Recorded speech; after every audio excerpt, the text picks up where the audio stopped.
Hello everyone, कैसे हो आप सभी। आई होप बढ़िया होंगे। तो आज का हमारा जो टॉपिक है वो है सर्किट डायग्राम। ठीक है, सर्किट डायग्राम क्या है। जब भी हम लोग कोई भी सर्किट बनाने की कोशिश करते हैं नोटबुक पर, तो हम वहाँ पर हमने कुछ भी उसके अंदर अगर इलेक्ट्रिकल कंपोनेंट्स यूज़ करें हैं तो उन इलेक्ट्रिक कंपोनेंट्स के लिए हम लोग उसके अंदर कुछ ना कुछ सिंबल्स ऐड कर देते हैं। वो जो सिंबल्स हम लोग, जैसे मान लो हमने बल्ब लगाना है, हमने बल्ब का यूज़ करना है सर्किट में, तो सर्किट डायग्राम जब मैं नोटबुक पर बनाऊंगी तो मैं बल्ब को किस तरह से इंडिकेट करने वाली हूँ वो चीज़ हम लोग इसमें पढ़ने वाले हैं। एक एग्जांपल और देती हूँ, जैसे मैंने सेल लगाना है, मुझे सेल लगाना है अपने सर्किट डायग्राम में तो सेल के लिए कौन सा सिंबल यूज़ करने वाली हूँ।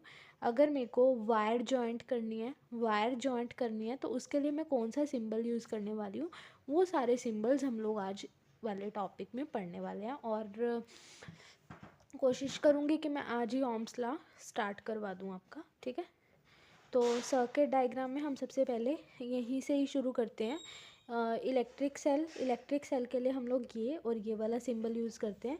ये है पॉजिटिव टर्मिनल के लिए बड़ी लाइन होगी और जो नेगेटिव टर्मिनल होगा उसके लिए छोटी वाली लाइन होगी। हमें पता है कि जब हम एक सेल यूज़ करते हैं तो हम उसको इस तरह से ही लगाएंगे। अभी हम बात करते हैं कि अब बैटरी, हमें पता है बैटरी क्या होती है। बैटरी होता है कम्बिनेशन ऑफ सेल, काफ़ी सारे जो सेल्स मिलकर एक बैटरी बनाते हैं। मोर देन 2 सेल्स अगर आप ले लेते हो तो वो बैटरी बनने के चांसेस होते हैं। एक सेल ये लिया पॉजिटिव नेगेटिव, फिर एक सेल ये लिया पॉजिटिव टर्मिनल नेगेटिव टर्मिनल, एक सेल ये लिया पॉजिटिव टर्मिनल नेगेटिव टर्मिनल। देखो पॉजिटिव से स्टार्ट हुआ था, नेगेटिव पे ख़त्म हो गया, तो combination of cell this is known as a battery. तो बैटरी अगर हमने अपने सर्किट डायग्राम में लगाने तो हम कुछ इस तरह से इंडिकेट करने वाले हैं उसको।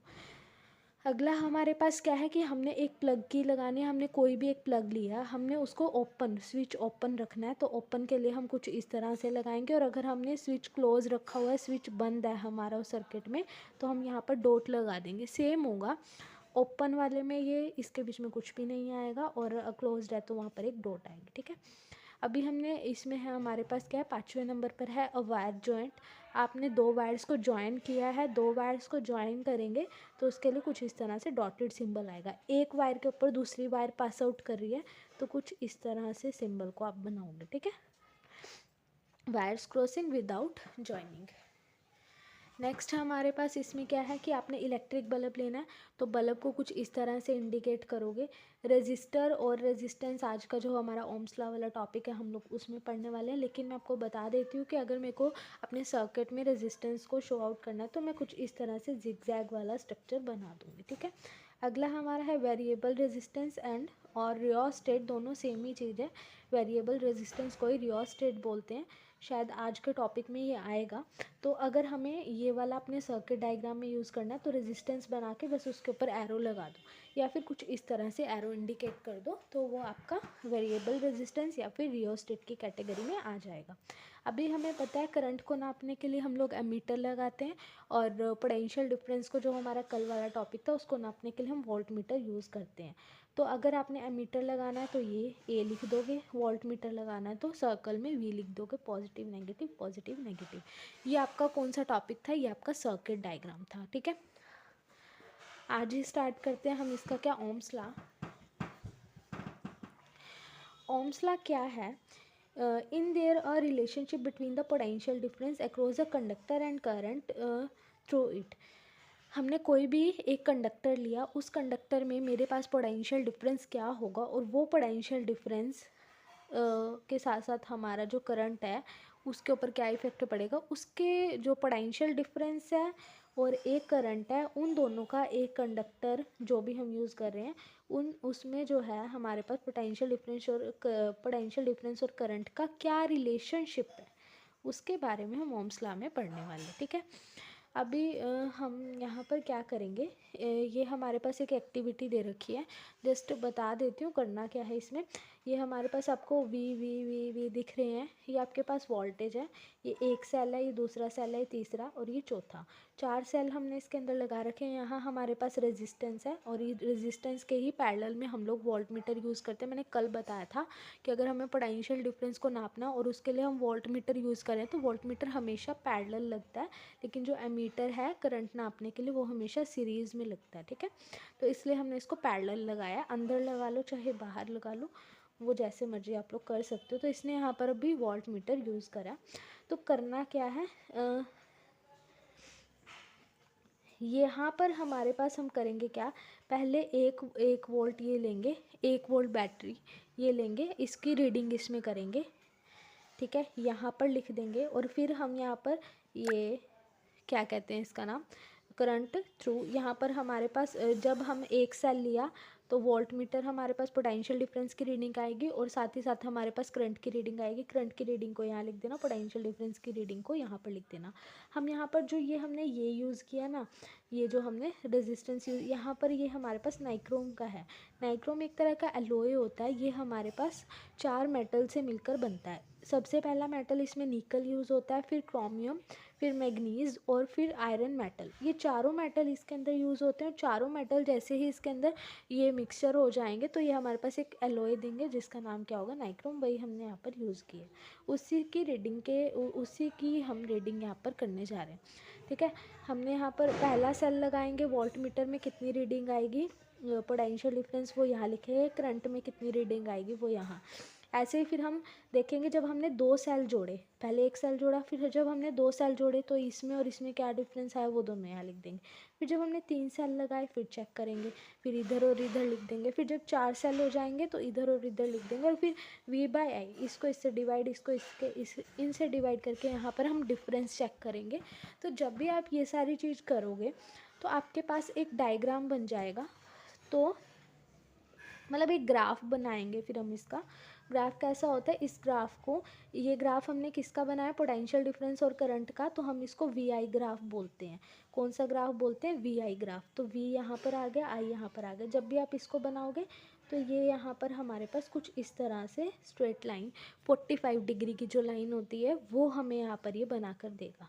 ठीक है, तो जब भी हमें स्ट्रेट लाइन का ये वाला ग्राफ VI रिलेशन में बना के देगा तो वो हमें हमेशा क्या बता रहा है कि वो एक तरह का VI ग्राफ है और हमेशा स्ट्रेट लाइन है। पेपर में ना MCQ में क्वेश्चन आता है, क्या क्वेश्चन आता है कि बताओ इसमें से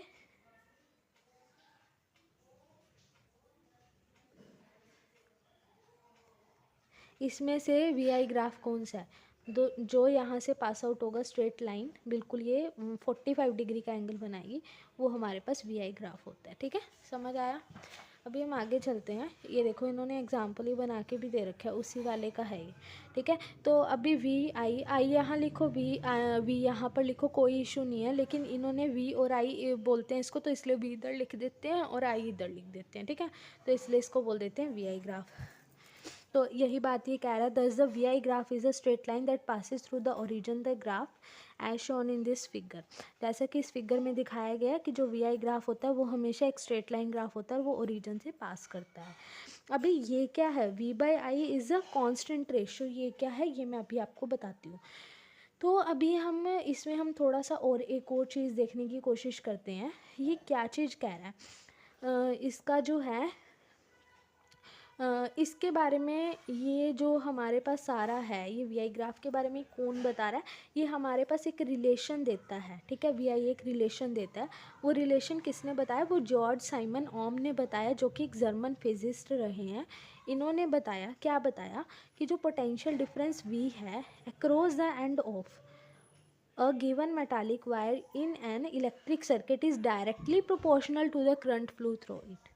अब ये क्या कहने की कोशिश कर रहा है कि जो पोटेंशियल डिफरेंस है ना, दो एंड के बीच में जो पोटेंशियल डिफरेंस है ना, वो पोटेंशियल डिफरेंस एक मेटालिक वायर में, इलेक्ट्रिक सर्किट में, वो डायरेक्टली प्रोपोर्शनल होता है किसके, करंट के। जैसे जैसे हमारे पास V बढ़ता जाएगा, पोटेंशियल डिफरेंस बढ़ता जाएगा, वैसे वैसे हमारे पास करंट भी बढ़ता जाएगा। जैसे आपने यहाँ देखा, अगर हमने यहाँ पर V हमारे 0.2 है तो करंट हमारे पास 0.1 आ गया होगा। तो इसमें जो है हमारे पास जैसे जैसे हमारे पास पोटेंशियल डिफरेंस बढ़ता जाएगा वैसे वैसे हमारे पास करंट भी इंक्रीज़ होता जाएगा। ठीक है, इतना समझ आया। तो इसका मतलब ये है कि जैसे जैसे आप पोटेंशियल डिफरेंस को इंक्रीज़ करोगे वैसे वैसे करंट भी इंक्रीज़ होगा। तो इसलिए जो पोटेंशियल डिफरेंस है cross the end of the two terminal in the metallic given, जो भी गिवन मेटालिक वायर है उसके अंदर वो डायरेक्टली प्रोपोर्शनल होता है। ये क्या होता है? Directly proportional. इसी साइन को बोलते हैं डायरेक्टली प्रोपोर्शनल। ठीक है, वो इसके क्या होता है? डायरेक्टली प्रोपोर्शनल होता है। Provide its temperature remain the same, इसका जो टेम्परेचर है वो हमेशा सेम रहता है। ये लाइन इसमें मोस्ट इंपॉर्टेंट है ओम्स लॉ के लिए, कि इसमें होता क्या है एक्चुअल में, जो हमारे पास इसका टेम्परेचर रहता है वो हमेशा सेम रहता है। जिसमें भी ये लाइन लिखी हुई आएगी कि टेम्परेचर सेम रहता है, वही हमारे पास ओम्स लॉ की कैटेगरी में आएगा। इसी को बोलते हैं दिस इज ओम्स लॉ। ठीक है, इन अदर वर्ड हम इसको अगर इस वाले वे में लिखने की कोशिश करें, we will be the directly proportional to the I, then हम क्या करेंगे, अब इस वाले जो डायरेक्टली प्रोपोर्शनल का साइन है इसको हटाने की कोशिश करेंगे। तो डायरेक्टली प्रोपोर्शनल के साइन को मैं यहाँ पर 1 रह जाएगा, मैं इस आई को इसके नीचे यहाँ पर ले आऊँगी, मल्टीप्लाई का तो डिवाइड का। मेरे को अब इस डायरेक्टली प्रोपोर्शनल के साइन को हटाना है, तो मैं क्या करूँगी, इसको यहाँ पर इक्वल लगा दूँगी और यहाँ पर एक कांस्टेंट नाम दे दूँगी। ठीक है, और ये जो कांस्टेंट होगा इसी को हम आर बोलते हैं। ठीक है, इसी को हम क्या बोलते हैं? आर। यही आर, ये वही आर है जो रेजिस्टेंस का काम करता है, और ये वही रेजिस्टेंस है जो ये चीज़ मैं बता रही थी ना, जिसका डायग्राम इस तरह से बनता है अगर हमें सर्किट डायग्राम में यूज़ करना है, ये हमने देखा था, ये वही रेजिस्टेंस है। ठीक है, तो ये यहीं से आया।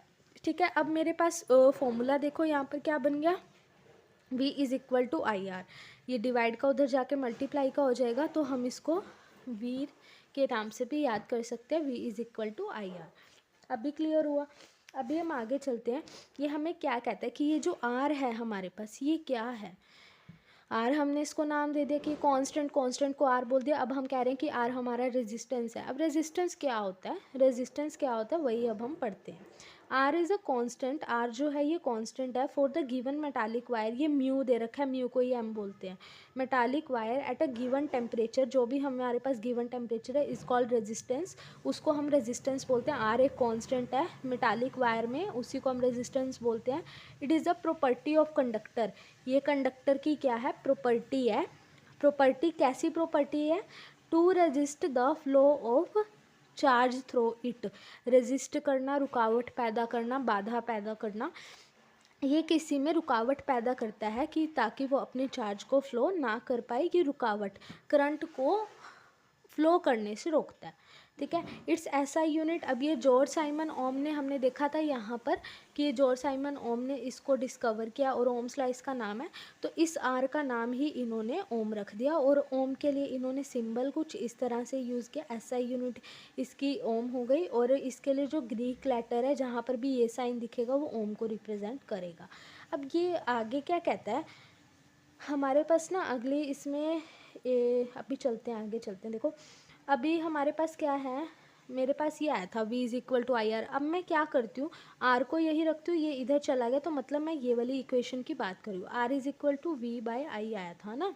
अब R की मैंने ऐसा यूनिट बताई, क्या होती है? 1 ओम होती है। वोल्ट पोटेंशियल डिफरेंस V, इसकी ऐसा यूनिट क्या होती है? 1 वोल्ट। ये क्या I करंट को बता रहा है, तो करंट की ऐसा यूनिट होती है 1 ampere.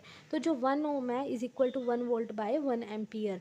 The potential difference across the two end of a conductor 1 volt and the current through it a 1 ampere. 1 volt जो इसके अंदर पोटेंशियल डिफरेंस है और इसके अंदर करंट यहाँ पर 1 एम्पियर शो हो रहा है, वो किसके इक्वल आता है? वो रेजिस्टेंस यानी कि 1 ओम की डेफिनेशन होती है। तो 1 ohm is equal to 1 volt, 1 volt potential difference across the two end of the conductor and the current through it 1 ampere. इतना क्लियर हुआ? अभी हम आगे चलते हैं। आगे हमारे पास क्या है, अब हम देखते हैं यहीं से क्या देखते हैं।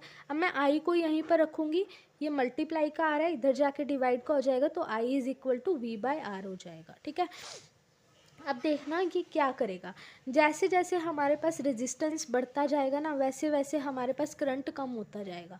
इसका मतलब ये है। तो अब यहाँ पर हमारे पास क्या करें, अगर हम रेजिस्टेंस को डबल कर देंगे तो ये इसका हाफ हो जाएगा। If the resistance is double the current gate half, तो करंट आधा हो जाएगा, इसका 1/2 हो जाएगा। अब रेजिस्टेंस को अगर 3 करोगे ना तो इसका 1/3 हो जाएगा। अब अगर तुम रेजिस्टेंस तो ये हमारे पास इसका क्या हो जाएगा, आधा आधा होता जाएगा। तो in many practical cases it is necessary to increase और decrease the current in a electric circuit. बहुत सारे ऐसे अप्लाइंसेस होते हैं जिसमें हमें करंट को कम ज़्यादा करने की ज़रूरत होती है, तो वहाँ पर हम इसका यूज़ करते हैं। A component use to regulate the current without changing the voltage source is called the variable resistance. हमें बार बार बैटरी को चेंज ना करना पड़े, करंट को कम ज़्यादा करने के लिए मैं बार बार बैटरी या सेल को कम ज़्यादा कर रही हूँ, तो उसके लिए हम उसके अंदर वेरिएबल रेजिस्टेंस लगा देते हैं ताकि वो अपनी नीड के अकॉर्डिंग करंट को कम या ज़्यादा कर पाए। In an electric circuit a device called the rheostat, यहाँ पर हम इलेक्ट्रिक सर्किट में एक डिवाइस यूज़ करते हैं जिसका नाम रियोस्टेट आता है, is often use to change the resistance in the current circuit.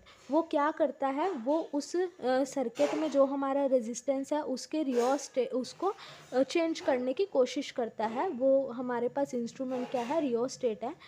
We will now study about the electrical resistance of conductor with the help of the given activity। ये activity अब हम कल पढ़ने वाले हैं, ठीक है।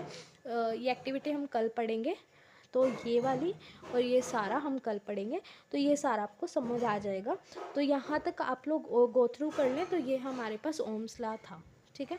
अगर आपको इसमें कोई भी डाउट है तो please reach out to me freely. बाकी आप लोग पिछले वाला एक बार रिकैप कर लें।